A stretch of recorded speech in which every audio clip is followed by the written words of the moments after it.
محمد علی مرزا جیسے لوگ جو نیٹ پر آ رہے ہیں یہ کنفیوژن پیدا کر رہے ہیں. انہوں نے کچھ باتیں جو ہے وہ دیابنا سے لے لی, کچھ وہابیہ سے لے لی, کچھ باتیں جو ہے انہوں نے شیعہ روافض سے لے لی اور سب کو جو ہے ایک جگہ ملا دیا. ان کا مقصد یہ ہوتا ہے کہ مسلمانوں کے ذہنوں کو کنفیوز کیا جائے. اور آخر میں نے بہت سے لوگوں کو ایسے دیکھا کہ جو محمد علی مرزا کو سنتے ہیں نا, آخر میں جا کے حضرت وہ اسلام سے ہی جو ہے کنفیوز ہو جاتے ہیں. وہ سوچتے ہیں یار اسلام یہ فرقہ کچھ کہتا ہے, یہ کچھ کہتا ہے, یہ کچھ کہتا ہے, یہ اسلام ہے کیا؟ تو بہت سے لوگوں نے ایسے محمد علی مرزا ہوا یا غامدی ہوا, ان کو سننے والوں نے اسلام کو چھوڑ دیا. اس لیے یوٹیوب پر, سوشل میڈیا پر اگر کسی کو سننا ہے تو پہلے اپنے علماء اہل سنت سے پوچھ لیں کہ ہم کسے سنیں کسے نہ سنیں. ایسے لوگوں کو نہ سنیں جو قرآن کی آیتوں کا انکار کر رہے ہیں. یہ باتیں بڑی ضروری تھی, اس لیے میں نے آپ کو بتا دی. وہ مجھ سے کہا بھی گیا تھا کہ محمد علی مرزا کو سننے والے نوجوان بہت ہیں. تو میں آپ کو بتاؤں کرامت کا انکار کیا ہے, اور میں نے کرامت کو کہاں سے ثابت کیا ہے؟ قرآن سے. قرآن سب سے بڑی کتاب ہے. آج تک قرآن جیسی کوئی کتاب نہیں. یہ وہ کتاب ہے جو لا ریب ہے, جو منبع نور ہدایت ہے, جو مشعل راہ ہے, جو مینار نور ہے, جو انسان کے لیے ابتدا سے لے کر انتہا تک, ماں کی گود سے لے کر قبر کی کوٹری تک رہنمائی کرتی نظر آتی ہے. آؤ جب بھی کوئی سوال آئے قرآن کی بارگاہ میں عرض کریں, اے قرآن تو تو لا ریب ہے, تو تو منبع نور ہدایت ہے, ہمیں اس سوال کا جواب دے دے. قرآن پڑھو گے جوابات آتے نظر آئیں گے.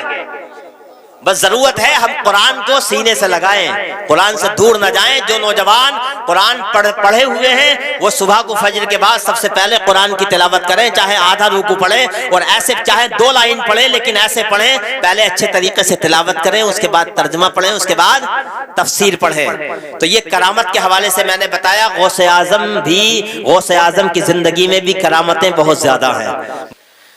اور یہ اصول ہے کہ اگر عام چیز کی نسبت خاص سے ہو جائے تو وہ خاص ہو جاتی ہے.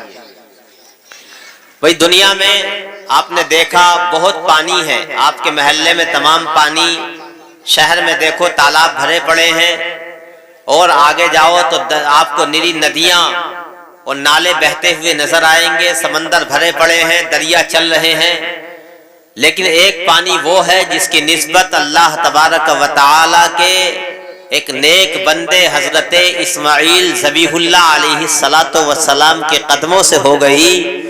تو وہ پانی اب ان پانیوں کی طرح نہ رہا, وہ عام پانی نہ رہا, بلکہ اللہ نے اس پانی کو یہ مرتبہ عطا فرمایا کہ اس پانی کا نام بدل کے آب زمزم کر دیا گیا. دنیا کے جس مرض میں پیا جائے, جس بیماری میں پیا جائے, جس پریشانی میں پیا جائے, وہ پریشانی دور ہوتی نظر آتی ہے, وہ بیماری ختم ہوتی نظر آتی ہے, اس بیماری سے شفا ملتی نظر آتی ہے.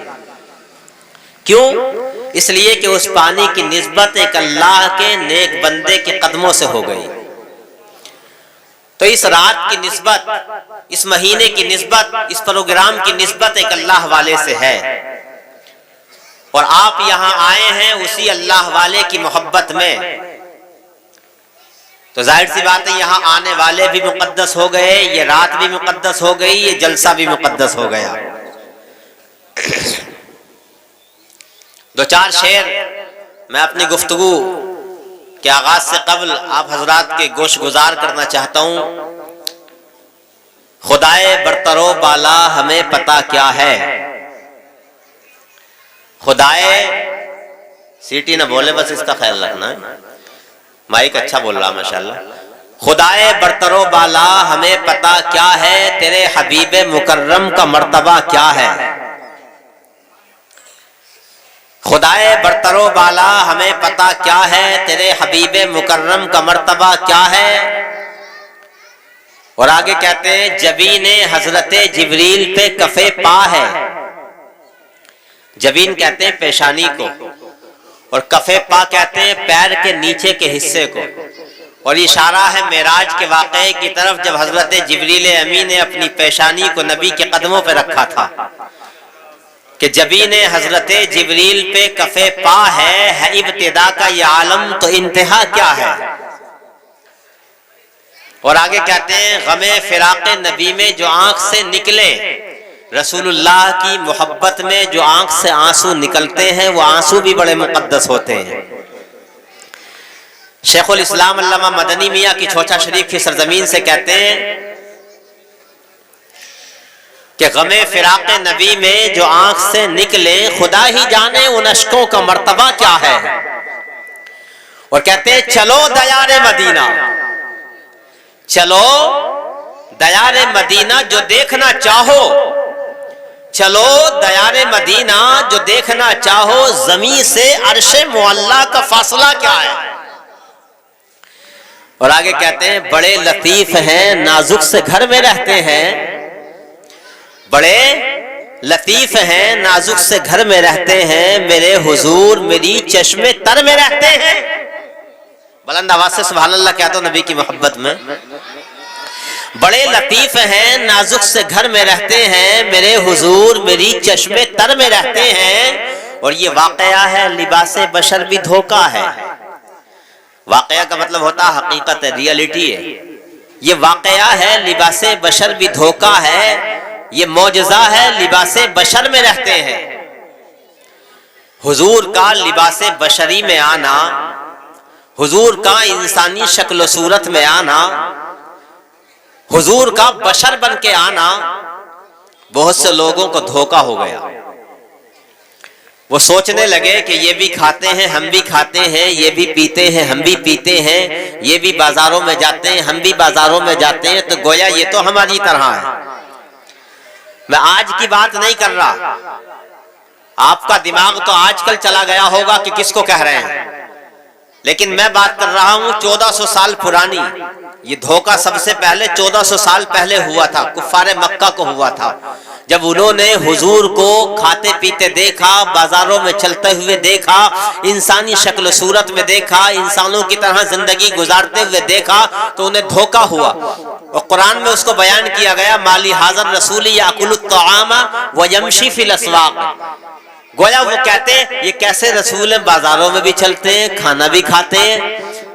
میں نے کہا ان نادانوں نے میرے نبی کو مکے کے بازاروں میں چلتے ہوئے دیکھا تھا، ان کے قدوم ناس کو مکے کے پہاڑوں کے پتھروں پر پڑتے ہوئے دیکھا تھا، لیکن انہوں نے جو ہے حضور کو عرش اعظم پہ جاتے ہوئے نہیں دیکھا تھا۔ ارے وہ تو حریم نور کے چلنے والے تھے، وہ تو جلوت قدے محبوب کے چلنے والے تھے۔ ہم گناہگاروں میں تو اس لیے چلے تھے کہ ہمیں چلنے کا سلیقہ آ جائے، ہم نے کھانا اس لیے کھایا تھا کہ ہمیں کھانے کی ادا مل جائے، ہم نے پانی اس لیے پیا تھا کہ میرے امتیوں کو پانی پینے کا طریقہ اور سلیقہ آ جائے۔ وہ بازاروں میں سامان ضرورت خریدنے کے لیے اس لیے گئے تھے تاکہ آنے والی امت کو یہ پتا چل جائے کہ بازاروں میں جا کر سامان کیسے خریدنا ہے، اپنی ضروریات کو کیسے پورا کرنا ہے۔ انہوں نے نکاح اس لیے کیا تھا تاکہ میرے امتیوں کو نکاح کرنے کا طریقہ اور سلیقہ آ جائے، اور نکاح کرنا جو ہے وہ میری سنت بن کر عبادت بن جائے۔ ورنہ ہم کہاں مصطفیٰ کہاں، ہم کہاں ان کا مقام بلند کہاں، ہم کہاں رفعتوں کی بلندیوں پہ جانے والا کہاں، ہم کہاں معراج کی رات عرش اعظم کو پار کر کے رب کی بارگاہ میں جانے والا کہاں۔ بلکہ شاعر کی زبان میں کہو تو یوں کہہ دو، وجود ذرہ کہاں روئے آفتاب کہاں، وجود ذرہ کہاں روئے آفتاب کہاں، میرے سرکار کائنات کا جواب کہاں۔ وہ لگائے رہنے دو سینے سے داغ عشق نبی، لگائے رہنے دو سینے سے داغ عشق نبی، کسے خبر ہے کہ چمکے یہ مہتاب کہاں۔ وہ ہماری طرح نہیں ہے، انسان بن کے ضرور آئے، بشر بن کے ضرور آئے، لیکن وہ خیر البشر ہے۔ پوری کائنات میں آج تک نہ ان جیسا کوئی آیا، نہ قیامت تک کوئی آئے گا۔ اللہ نے پوری کائنات میں آپ کو سب سے اعلیٰ، سب سے بالا، بے مثل بنایا، بے مثال بنایا، بے نظیر بنایا۔ نہ ان جیسا کوئی ہوا، نہ قیامت تک ان جیسا کوئی ہوگا۔ کہتے ہیں نا امام اہل سنت، سرور کہوں کہ مالک و مولا کہوں تجھے، باغ خلیل کا گل زیبا کہوں تجھے۔ تو پوری کائنات میں جیسے، بچوں خاموش ہو جاؤ، پوری کائنات میں اپنی گفتگو کی تمہید بنا رہا ہوں، پوری کائنات میں جیسے اللہ نے ساری کائنات میں حضور کو بنایا، ویسے ہی بالکل اولیاء کرام کی جماعت میں اللہ نے سب سے اعلیٰ، سب سے بالا، بے مثل و بے مثال، بے نظیر صحابہ کرام کے بعد اور چند مخصوص تابعین کے بعد آج تک ان جیسا کوئی نہیں آیا اور نہ آئے گا۔ سب سے بہتر اللہ نے، سب سے افضل اولیاء کی جماعت میں اللہ نے غوث اعظم کو بنایا، غوث اعظم کو بنایا۔ بڑے عظیم ولی ہے غوث اعظم. وہ ابھی جو ہے شعر پڑھے تھے نا امام اہل سنت اعلی حضرت شاہ امام احمد رضا خان فاضل بریلوی علیہ الرحمت والرضوان کو حضرت غوث اعظم سے حد درجہ عقیدت و محبت تھی. اتنی محبت تھی، اتنی محبت تھی، اس محبت کی مثال پیش نہیں کی جا سکتی. آپ نے کہا نا واہ کیا مرتبہ غوث ہے بالا تیرا، اونچے اونچوں کے سروں سے قدم آلا تیرا. اور یہ شعر کہتے ہیں تو حسینی حسنی کیوں نہ محی الدین ہو، تو حسینی حسنی کیوں نہ محی الدین ہو، اے خضر مجمع بحرین ہے چشمہ تیرا. یوں کہنا چاہتے ہیں، آج کے جلسے کا مقصد بھی اب آپ کے سمجھ میں آ جائے گا اس شعر سے. حضرت غوث اعظم کون ہے؟ سید ہیں. کون ہے وہ؟ سید ہیں. آپ حسینی سید بھی ہیں اور حسنی سید بھی ہیں. حسینی سید اور حسنی سید کا کیا مطلب ہے؟ یعنی آپ کا جو سلسلہ نسب ہے، سلسلہ نسب کہتے ہیں باپ دادا پردادا لکڑ دادا، یہ جو سلسلہ ہوتا ہے نا اس کو سلسلہ نسب بولا جاتا ہے. تو آپ کا نسب حضرت آپ کی والدہ کی طرف سے حضرت امام حسین تک پہنچتا ہے. کہاں تک پہنچتا ہے؟ حضرت امام حسین تک پہنچتا ہے.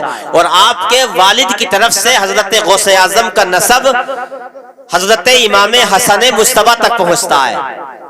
ایک آپ کو نقطے کی بات بتاؤں، آج یہ پروگرام 11ویں شریف کے سلسلے میں ہو رہا ہے غوث اعظم کی. بہت سے لوگ 11ویں کو ختم کرنا چاہتے ہیں. جب 11ویں آتی ہے تو فتوے لگانا شروع کر دیتے ہیں شرک و بدعت کے.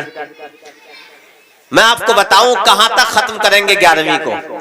میں آپ کو بتاؤں جو عدد اللہ کے ولی سے منسوب ہو جائے وہ عدد بھی اللہ کی بارگاہ میں مقبول ہو جاتا ہے. یہ تو ایک 11ویں ہے جو ہم منا رہے ہیں. میں آپ کو کئی 11ویں بتاؤں گا. اللہ نے نری 11ویں کر دی ہیں. حضرت غوث اعظم کا جو نسب آپ کی والدہ کی طرف سے، غور سے سننا، حضرت غوث اعظم کا نسب آپ کی والدہ کی طرف سے امام حسن تک جو پہنچتا ہے وہ 11 واسطوں سے پہنچتا ہے. کتنے؟ 11. ایک 11ویں بڑھ گئی کہ نہیں؟ اور آپ کے والد کی طرف سے جو آپ کا سلسلہ نسب حضرت امام حسن مجتبی تک پہنچتا ہے وہ بھی 11 واسطوں سے پہنچتا ہے. سبحان اللہ. ایک 11ویں اور بڑھ گئی. اور میں نے جو آیت کریمہ حضرت غوث اعظم کی شان بیان کرنے کے لیے قرآن پاک کی پڑھی ہے، وہ آیت کریمہ کہاں ہے؟ اللہ نے اس آیت کریمہ کو قرآن پاک کے 11ویں پارے میں ارشاد فرمایا. سبحان اللہ. ایک 11ویں کا اور اضافہ ہو گیا. 11ویں کی تعداد ہو گئی 4 اور 11ویں پارے کے 11ویں رکوع میں ارشاد فرمایا. سبحان اللہ. ایک 11ویں اور بڑھ گئی اور 11ویں پارے کے 11ویں رکوع کی اس آیت کریمہ میں اللہ تبارک و تعالی نے جو حروف ارشاد فرمائے حروف تہجی، وہ حروف بھی 11 ہی ہیں. کتنی 11ویں ہو گئی؟ کہاں تک ختم کریں گے؟ جب اللہ نے 11 کے عدد کو پسند کر لیا تو آپ کسی کے ناپسند کرنے سے کوئی فرق پڑنے والا نہیں ہے. اسی کو اعلی حضرت امام اہل سنت فرماتے تو حسینی حسنی کیوں نہ محی الدین ہو، اے خضر مجمع بحرین ہے چشمہ تیرا. حضرات غوث اعظم سارے اولیاء کی جماعت میں سب سے افضل، سب سے اعلیٰ، بے مثل و بے مثال ہے. کوئی یہ نہ سمجھے کہ صحابہ سے افضل ہیں. صحابہ اس میں شامل نہیں ہے. حضور کے صحابہ اور خاص کبار تابعین اس میں شامل نہیں ہے. باقی تمام اولیاء اس میں شامل ہیں قیامت تک آنے والے، امام مہدی تک. اب میں آپ کو چند باتیں یہ بتاؤں قرآن و حدیث سے کی روشنی میں. بزرگوں کی کرامتیں ہوتی ہیں. جو ولی ہوئے ان کی کرامتیں بھی ہوئی. جب کرامت سنائی جاتی ہے تو بہت سے لوگوں کو جو ہے وہ ہضم نہیں ہوتی. وہ کہتے ہیں یار یہ کیسے ہو جائے گا کہ ایک آدمی پانی پہ چلنے لگے. وہ کہتے ہیں یہ کیسے ہو جائے گا کہ مردہ جانور کو زندہ کر دے یا مردہ انسان کو زندہ کر دے. یہ کیسے ہو جائے گا؟ تو میں کرامت کے حوالے سے چند باتیں خاص بہت جوش میں نہیں سکون سے سناؤں گا. سمجھ میں آ رہی بات کہ نہیں؟ آپ حضرات کو آ رہی ہے؟ ہاتھ اٹھا کے بتاؤ سمجھ میں آ رہی ہے؟ ہاں انشاءاللہ. تو کرامت کے حوالے سے میں بتاؤں، نبی کے ہاتھ پر معجزے کا ظہور ہوتا ہے. کائے کا معجزے کا ظہور.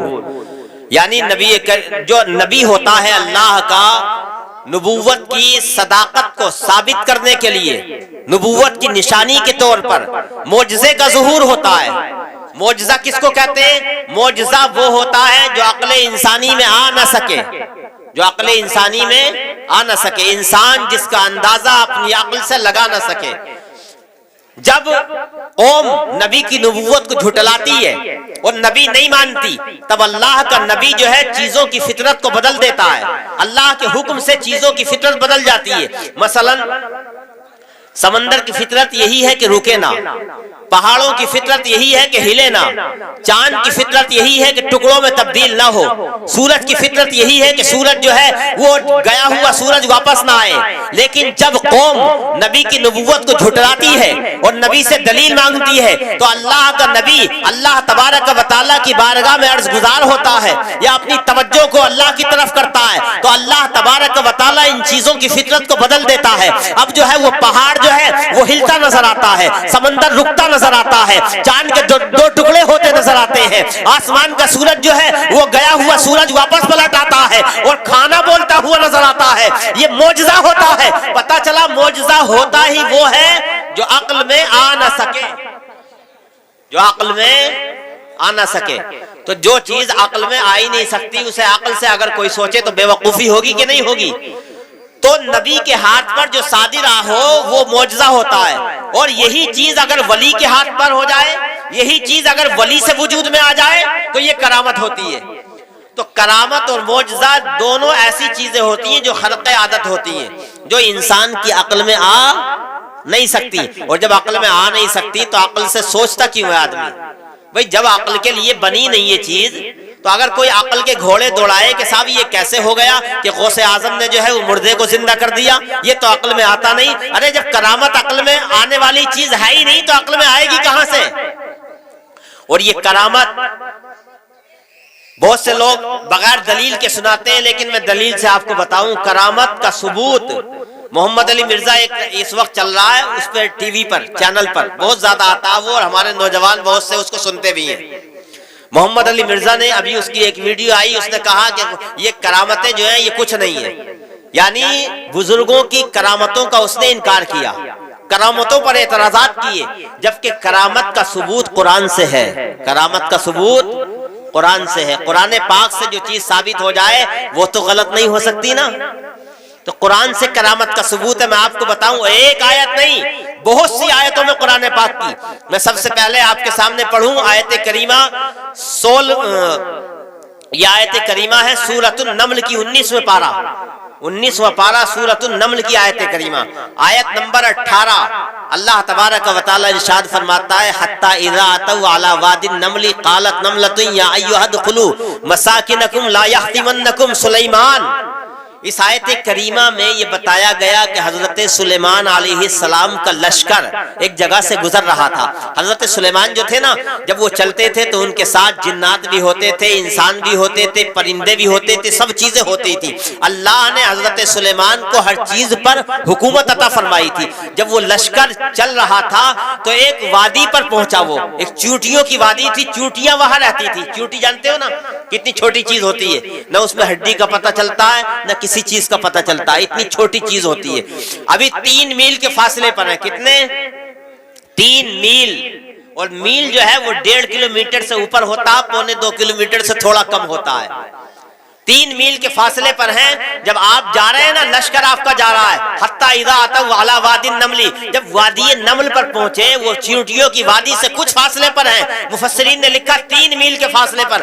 تو چیونٹی جو تھی نا، چیونٹیوں کی سردار تھی، وہ چیونٹی کہتی ہے قال، وہ چیونٹی اپنی دوسری چیونٹی سے کہتی ہے، ان کا اس کا ذکر قرآن میں آیا، قالت نملۃ یا ایھا ادخلوا مساکنکم لا یحطمنکم سلیمان، اے چیونٹیوں اپنے بلوں میں داخل ہو جاؤ، کہیں ایسا نہ ہو کہ سلیمان کا لشکر تمہیں کچل دے بے خیالی میں۔ چونٹی بول رہی ہے۔ اور حضرت سلیمان علیہ السلام نے چونٹی کی اس آواز کو 3 میل کے فاصلے پر سن بھی لیا اور سمجھ بھی لیا۔ قرآن پاک کی آیت اسی آیت میں آگے بیان کیا گیا فتبسم ضاحکا من قولها قال رب اوزعنی ان اشکر نعمتک التی۔ قرآن میں بیان کیا کہ حضرت سلیمان نے جب چونٹی کی آواز کو سنا نا، چونٹی کی اس بات کو سنا، تو حضرت سلیمان علیہ السلام مسکرا پڑے، ہنسنے لگے حضرت سلیمان چونٹی کی بات پر، اور اللہ تبارک و تعالیٰ کا شکریہ ادا کرنے لگے۔ میں بتانا آپ کو یہ چاہتا ہوں، چونٹی کا 3 میل کے فاصلے پر بولنا اور حضرت سلیمان کا 3 میل کے فاصلے سے اس آواز کو سن لینا، مجھے بتاؤ یہ کرامت ہے کہ نہیں ہے؟ یہ عقل میں آنے والی بات ہے؟ ایک تو چونٹی کی آواز کو سنا۔ آئیے ماشاءاللہ مفتی نسیم صاحب قبلہ، تو میں عرض یہ کر رہا تھا کرامت کا ثبوت قرآن پاک سے ہے۔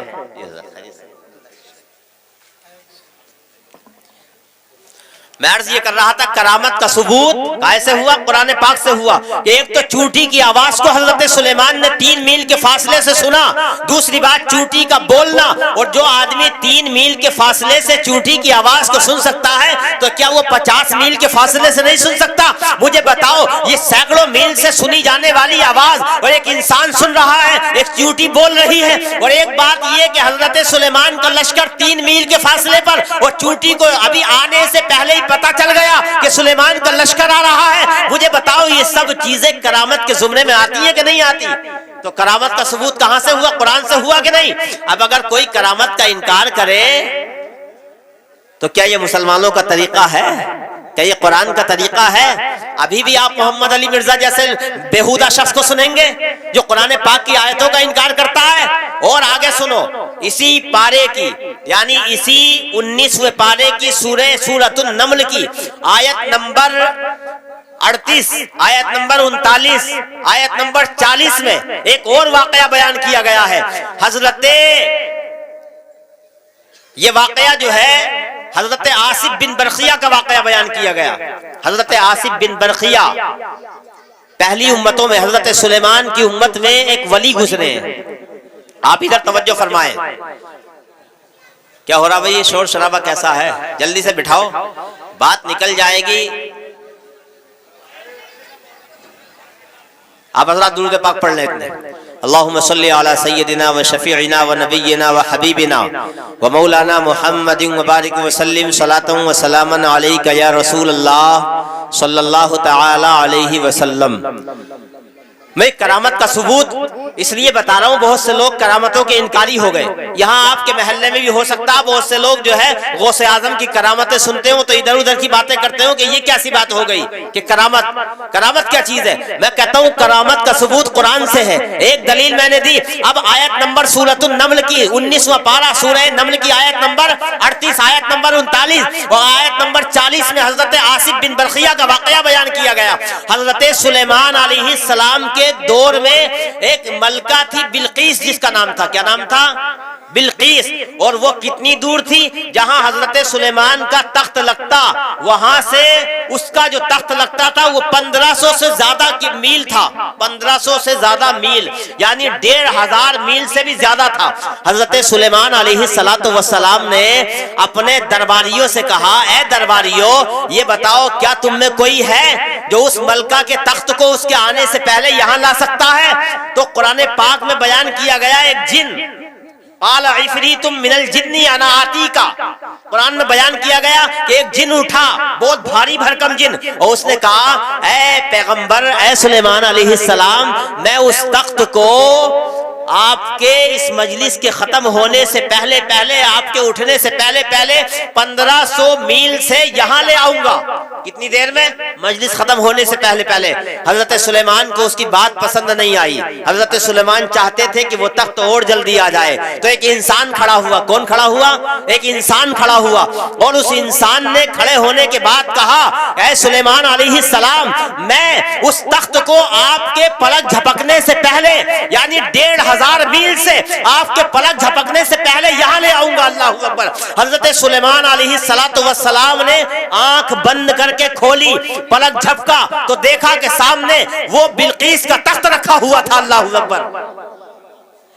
یہ بتاؤ، اور یہ لانے والے کون تھے؟ حضرت آصف بن برخیہ۔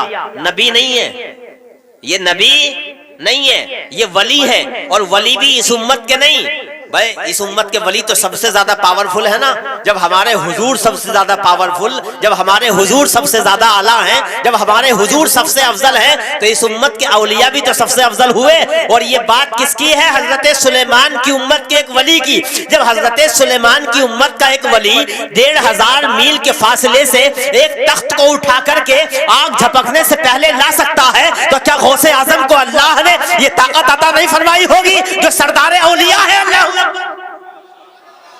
تو کرامت کا ثبوت قرآن سے۔ اور بتاؤں، ابھی یہ 2 دلیلیں ہو گئی، ایک دلیل اور دیتا ہوں آپ کو۔ سورج جو ہے نا، سورج، میڈیکل سائنس بھی یہ کہتی ہے کہ سورج جو ہے وہ اپنی جہاں سے نکلتا ہے ہر دن وہیں سے نکلتا ہے، جہاں سے شریعت بھی یہی کہتی ہے، میڈیکل سائنس بھی یہی کہتی ہے کہ سورج جہاں سے نکلتا ہے ہر دن وہیں سے نکلتا ہے۔ وہ ایک سینٹی میٹر کی جگہ سے بھی ادھر ادھر نہیں ہو سکتا، بالکل ادھر ادھر نہیں ہو سکتا۔ جہاں سے نکلے گا روزانہ وہیں سے نکلے گا، اور جہاں چھپے گا روزانہ وہی چھپے گا۔ جو اس کا راستہ ہے نا وہی رہے گا، راستہ بدلتا نہیں ہے۔ سورج کا نہ وقت بدلتا ہے، جو ٹائم اللہ نے جس دن سورج کا مقرر فرما دیا ہے وہ اسی ٹائم پہ نکلتا ہے۔ ایسا نہیں ہو سکتا کہ آج سورج کا ٹائم 7 بج کر فلاں، مطلب ایک مثال لے لو کہ 6 بج کر اتنے منٹ پر ہے، کل کو جو ہے وہ ٹائم جو ہے آج ہی جو ہے وہ ٹائم دوسرا ہو جائے، ایسا نہیں ہوتا۔ جو اللہ نے مقرر فرما دیا ٹائم بھی وہی رہتا ہے، جگہ بھی وہی رہتی ہے، چھپتا بھی وہی ہے، نکلتا بھی وہی سے ہے جہاں سے اللہ نے مقرر فرمایا۔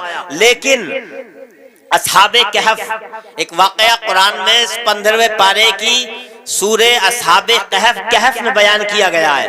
اصحاب کہف کا سورہ کہف میں بیان کیا گیا اصحاب کہف کا واقعہ۔ یہ اصحاب کہف اللہ کے ولی ہیں۔ کیا ہیں یہ؟ اللہ کے ولی۔ 309 سال تک قرآن میں بیان کیا گیا، اپنی طرف سے نہیں کہہ رہا ہوں، سورۃ الکہف میں اس کو دیکھا جا سکتا ہے واقعے کو۔ آیت نمبر ہے 17، سورہ کہف کی آیت نمبر 17۔ اور یہ واقعہ بیان کیا گیا کہ اصحاب کہف 309 سال تک ایک غار میں سوئے رہے، 309 سال تک، اور بالکل صحیح سلامت رہے۔ وہیں پہ آیت نمبر 17 میں یہ بیان کیا گیا کہ اللہ تبارک و تعالی نے سورج کی چال کو بدل دیا، سورج کی چال بدل گئی کہ سورج جو ہے جب نکلتا تو وہ اس غار کو چھوڑ دیتا، یعنی اس غار سے دائیں جانب ہو جاتا، اور جب سورج چھپتا تو اس غار سے بائیں جانب ہو جاتا۔ یعنی 309 سال تک سورج کی ایک بھی شعاع، سورج کی ایک بھی جھلک اس غار پر نہیں پڑی جس میں یہ اللہ کے ولی لیٹے ہوئے تھے۔ اللہ اکبر۔ حضرت امام فخر الدین رازی، نعرہ تکبیر، نعرہ رسالت، حضرت قائد اہل سنت حضرت مولانا نفیس اختر صاحب قبلہ تشریف لا چکے ہیں۔ آئیے حضرت تشریف۔ تو میں عرض ہی کر رہا تھا، میں نے کیا بتایا، سورج اپنی جگہ سے ہٹتا نہیں ہے، لیکن یہ اللہ کے ولی لیٹے ہوئے ہیں تو دھوپ نہیں آئی ان پر۔ 309 سال تک سورج کی ایک بھی کرن ان اللہ کے اولیاء پر نہیں پڑی۔ پتا چلا حضرت امام فخر الدین رازی بہت بڑے امام گزرے ہیں، وہ لکھتے ہیں کہ یہ اصحاب کہف کی کرامت تھی۔ کیا تھی اصحاب کہف کی کرامت؟ پتہ کیا چلا؟ 3 دلیلیں میں نے قرآن سے دی کہ کرامت کا ثبوت قرآن سے ہے۔ اور حضرت سورہ آل عمران، سورہ آل عمران میں حضرت مریم علیہ السلام کا واقعہ بیان کیا گیا کہ حضرت زکریا علیہ، حضرت آیت نمبر 18 ہے سورہ آل عمران کی، جب حضرت زکریا علیہ السلام کی کفالت میں تھی حضرت مریم بچپن میں، یعنی پالنے کی ذمہ داری کس کی تھی؟ حضرت زکریا کی۔ جب وہ جاتے حضرت مریم کے پاس تو دیکھتے کہ حضرت مریم کے پاس بند کمرے میں جو ہے وہ تازہ پھل دکھائی دیتے اور بے موسم پھل دکھائی دیتے، بے موسم میوہ دکھائی دیتا۔ آپ حیرت میں پڑھ کے پوچھتے، اے مریم یہ پھل کہاں سے آئے؟ تو حضرت مریم کہتی ہیں کہ یہ پھل اللہ تبارک و تعالیٰ کی جانب سے آئے ہیں، یہ اللہ کا رزق ہے، سبحان اللہ۔ تو بے موسم پھلوں کا بند کمرے میں آ جانا۔ اور جب حضرت عیسیٰ علیہ السلام کی پیدائش کا وقت آیا تو آپ ایک کھجور کے درخت کے پاس پہنچی، وہ کھجور کا درخت بالکل سوکھا تھا۔ اللہ تبارک و تعالیٰ نے حکم دیا، اے مریم اس درخت کو ہلاؤ، اس سے تازہ پھل گریں گے۔ بالکل سوکھا درخت. جیسے ہی حضرت مریم نے اس درخت کو ہاتھ لگایا, یہ اپنی طرف سے نہیں بیان کر رہا, سورہ آل عمران میں قرآن پاک کے اندر بیان کیا گیا ہے. آج کل تو معاملہ یہ ہے کہ لوگوں کو اصل میں شبہ جو ہو جاتا ہے نا, بہت سے مقررین آتے ہیں کرامتیں سنا کے چلے جاتے ہیں, اور تو آدمی عقل سے سوچنے لگتا, دلیل دیتے نہیں. ہمارے پاس تو یار قرآن سے دلیلیں بہت زیادہ ہے, سب کچھ قرآن میں کھول کے بیان کیا گیا ہے, لیکن ہم قرآن کو پڑھتے نہیں. ہم نے قرآن کو جو ہے وہ مرنے کے ساتھ خاص کر دیا ہے.